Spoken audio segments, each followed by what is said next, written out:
वक्रतुंड महाकाय सूर्यकोटि समप्रभ निर्विघ्नं कुरु मे देव सर्वकार्येषु सर्वदा। सौराष्ट्रे सोमनाथं च श्रीशैले मल्लिकार्जुनम् उज्जन्य महाकालम ओंकार ओममलेश्वरम परल्यां वैजनाथं च डाकिन्यं भीमशंकरं सेतुबंदे तु रामेशं नागेशं दारुकावणे वाणस्तु विश्वेशं त्र्यंबकं गौतमी तटे हिमालये तु केदारं धृष्णे च शिवालये एतानि ज्योतिर्लिंगानि सायं पाठ पठे नर सप्तजन्म कृतं पापं स्मरणेन विनश्यते। गिरिराज धरण की जय, यमुने महारानी की जय, श्री बाल कृष्ण लाल की जय। आपकी डिमांड के हिसाब से आज मैं पहली बार प्रयास कर रहा हूँ हिंदी बोलने का। हिंदी में पहली बार मैं समझा रहा हूँ। सबसे पहले सबको मेरा जय श्री कृष्ण। आज हमने भागवत जी के चौथे स्कंद का पाठ किया था। हमने पाठ किया था पुरंजन राजा का। पुरंजन और नारद जी की जो बात हो रही थी, तो नारद जी ने इन्हें कहा था कि इंसान का क्या होना चाहिए। तो उनको पुरंजन राजा जब एक बार नगर में निकले तो वहां 9 द्वार थे, बहुत सारी भव्यता थी और वहां एक अति आकर्षित स्त्री थी। औरत को देखकर वो आकर्षित हुए। उन्होंने उससे पूछा, आप मेरी तरफ देखती क्यों नहीं हो? जब उस औरत ने उसके सामने देखा तो उन्हें ऐसा लगा कि मुझे इनके साथ शादी करना चाहिए। तो उन्होंने शादी की। यह राजा इनसे इतना पुरंजन राजा इससे इतना आकर्षित हुआ, वह अपने अंदर बैठे आत्मा को भूल गया।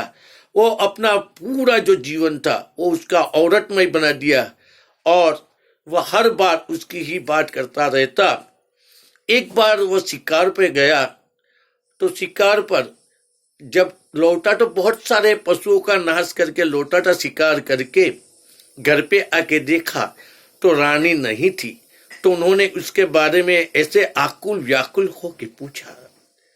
यही बात बताती कि वो स्त्री के प्रति कितना आकर्षित था। तो यह बात थी। तब नारद जी ने कहा कि एक बार एक कन्या, कामनी कन्या थी, उसका नाम दुर्भगा, उसने मुझे शादी का बात कहा था। इसके पहले नारद जी ने कहा कि यह जो राजा था उसके 100 साल जिंदगी के शादी के इसने निकाल दिए थे। हंसी मजाक, उसके बच्चे हुए, उनकी संतानों की शादी कराई, पर उसकी वृद्धावस्था आ गई। फिर भी उन्होंने भगवान को याद नहीं किया। इसीलिए हम लोग जो कहते हैं, हमारे में एक जो हमारा भजन है वो बहुत समझने के लायक है, क्योंकि हमें परमात्मा को हर वक्त याद करना चाहिए। को ऐसा है कि भगवान हमारे साथ रहते हैं।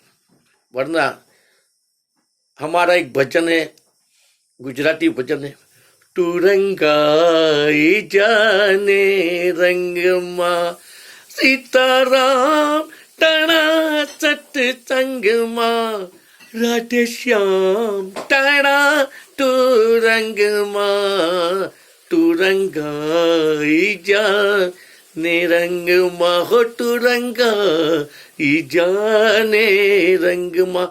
इस तरफ चंडवेक नामक एक राजा ने इसके ऊपर चढ़ाई की। अब बात हम नारद जी की कर रहे हैं। तो नारद जी को जब कन्या ने, दुर्भगा ने लग्न का प्रस्ताव रखा, शादी का, नारद जी ने इनकार दिया।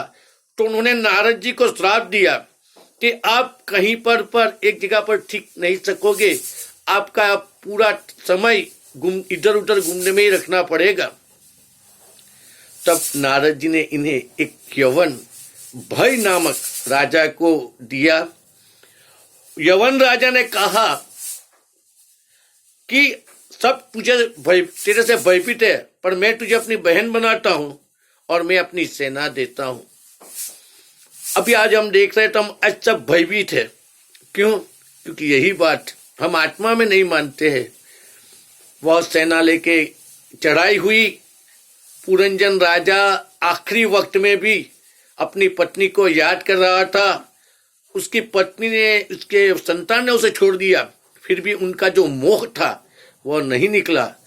और जब मृत्यु उसकी नजदीक आई, जब उसे यवन राजा घिसते हुए ले गए, तभी भी वो अपनी पत्नी और संतानों को याद कर रहा था।